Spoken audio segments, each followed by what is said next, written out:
Welcome to the first episode in a Legendarium series about the life of Elizabeth Bathory. In Part 1, Daughter of the Dragon Slayer, we will talk about the formative years of one of Europe's most infamous women.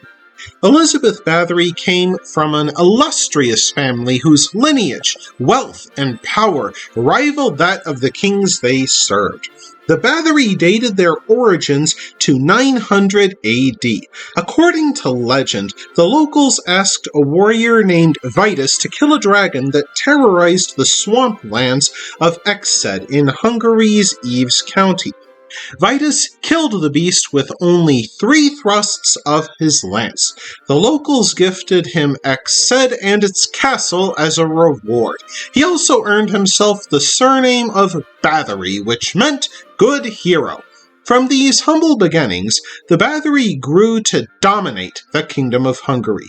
In 1325, the Hungarian crown granted the family their own coat of arms. The Bathory chose a design of 3 horizontal white teeth on a red background. This motif represented the dragon supposedly killed by Vitus. Sometimes the family coat is portrayed surrounded by a dragon biting its own tail.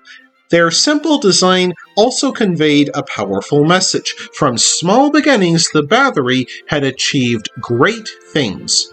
By the time of Elizabeth's birth on August 7, 1560, the Bathory family could boast members who had served as palatines or prime ministers of Hungary. They also included a Duke of Lithuania and princes of Transylvania among their ranks. The family's holdings spanned lands covering modern Hungary, Transylvania, the Czech Republic, Slovakia, and Austria. One of her ancestors, Stephen Bathory, won land in Wallachia by serving a prince known as Vlad the Impaler. By 1576, one of Elizabeth's uncles, Stephen Bathory, had also become King of Poland. This made them even bigger landowners than the Hungarian crown. The marriage of Elizabeth's parents, Gregory and Anna Bathory, unified 2 opposing branches of the Bathory family. It also consolidated Bathory power, which was essential, for the Bathorys tended to switch their allegiance to whichever power suited them best at the moment. One year they supported the Habsburgs, the next they supported the Hungarians. Young Elizabeth enjoyed a classical education and learned to speak Hungarian, Greek, Slovak, Latin, and German. Yet she suffered severe health problems as a child, enduring epileptic fits which caused violent seizures. This may have stemmed from her parents also being first cousins. Since Elizabeth came of age in early modern Europe, she also saw violence from an early age. As a child on the Bathory estates, she witnessed the execution of a man accused of selling his child to the Turks. The executioner sewed him alive into the belly of a dead horse. As Elizabeth watched, she supposedly giggled at the sight of the man's head poking out of the horse's belly before the executioner sewed him up completely. At the age of 11, Elizabeth's family betrothed her to 15-year-old Ferenc Nadasdy, the son of the then-ruling Palatine of Hungary. As custom dictated, the young bride-to-be left her home once the betrothal became official. The family of her fiancé took over her education. By this time, Tomas Nadasdy, Ferenc's father, had come down with a slight case of death. His mother, Orsolia, died around the same time, so when Elizabeth arrived at the Nadasdy family estate, Ferenc had already left to attend school himself. So the Nadasdy family retainers took responsibility for their future mistress. It seems the Nadasdy servants did not attend to her especially well. There is a persistent rumor that she became pregnant at 13, while at the Nadasdy estate of Tarnava by a servant or minor noble named Ladislav Bende. Local records confirm Bende's existence and his name.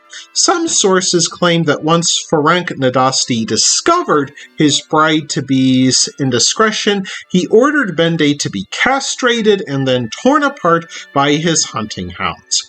Meanwhile, Ferenc sent the child, reportedly a girl named Anastasia, off to be brought up in Transylvania. Many years later, Elizabeth claimed that Bende abducted and forced himself upon her.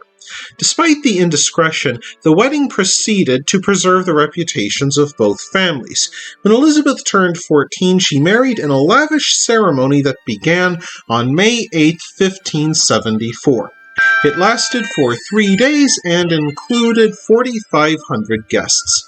At the climax of the ceremony, Ferenc gifted his wife Castle Cactis, one of the darkest and most bleakly Gothic castles in the kingdom. Nestled in the Carpathian Mountains, it overlooked numerous valleys filled with farming villages. For the next several years, Elizabeth saw little of her husband, as he often left home to fight the Turks. Even after her wedding, Elizabeth insisted on keeping her maiden name, signing all her correspondence as Lady Bathory. She considered hers to be the older, more distinguished family, and this self-assurance is testament to Elizabeth's strong will.